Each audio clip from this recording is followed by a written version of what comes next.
Good evening, YouTube and internet friends. Medyo matagal-tagal na rin nung huli akong nag-upload ng Unano PCP. So, this time, gusto ko lang i-share yung bagong Unano PCP ko. I-share lang kasi it's not available anymore. Made to order to ni Sir Noe Hubilia from Sorsogon.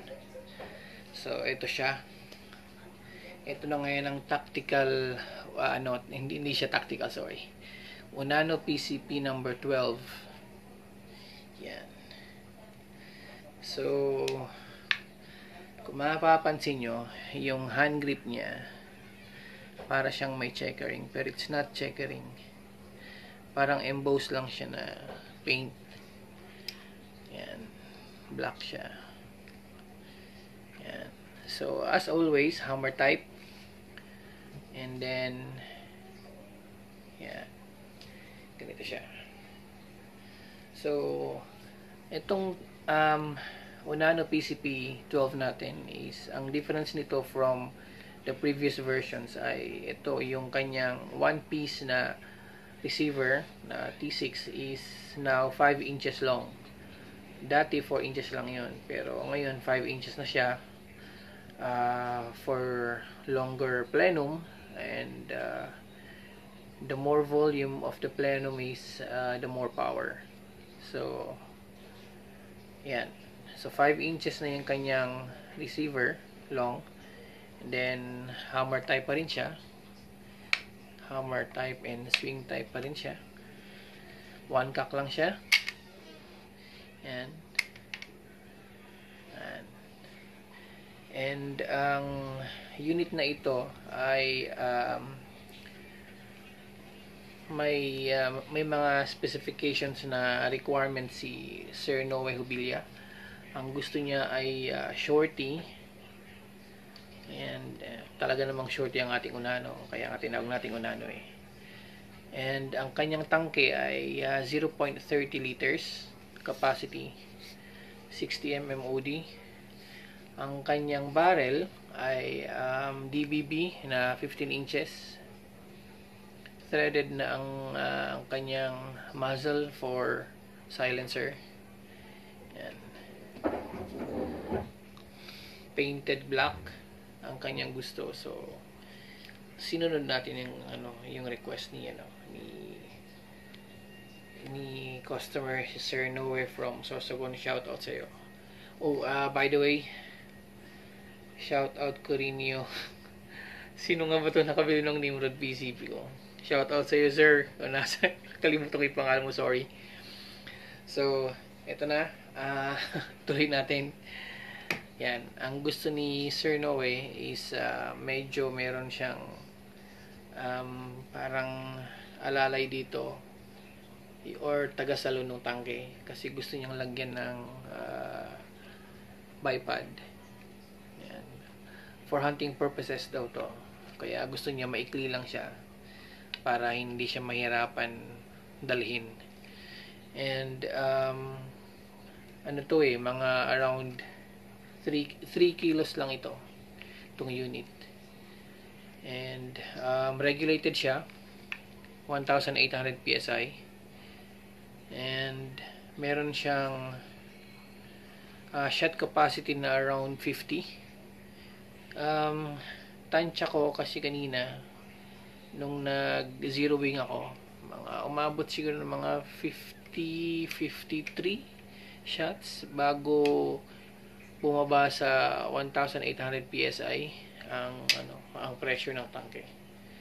So maganda tumama. Ang gusto nito na pellet ay Astro, yung local lang since pang hunting lang naman.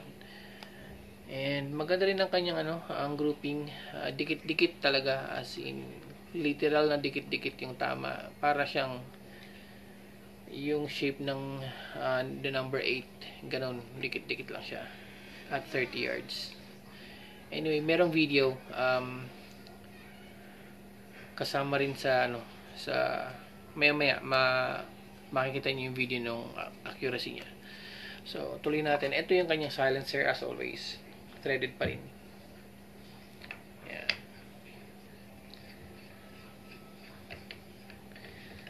Kung nakikita nyo, hindi siya sumasayad sa tangke. Yan.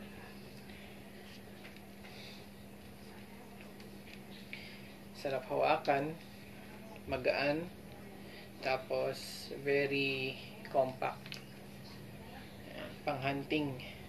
Pero pagka ito ginamitan mo ng mga high quality pellets like JSB, PLW, or yung JMS Pro, maganda siguro pwede itong entry level sa sa competition.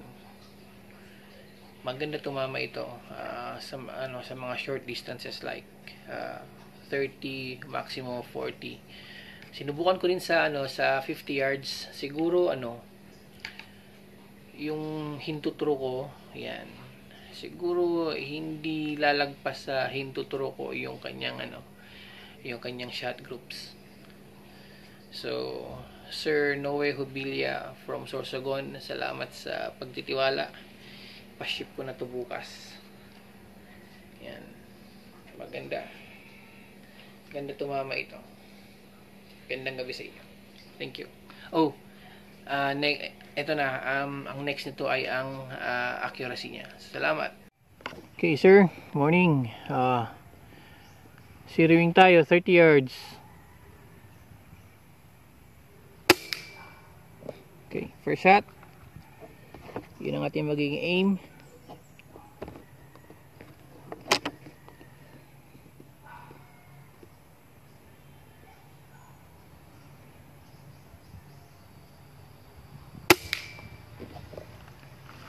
Second.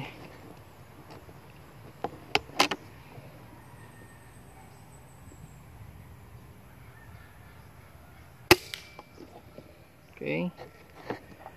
This will be our third shot.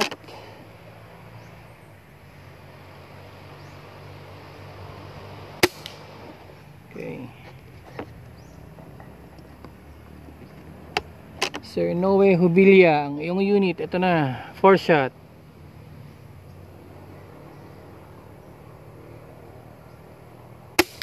Uy, bumaba. Flyer siguro. Isa pa.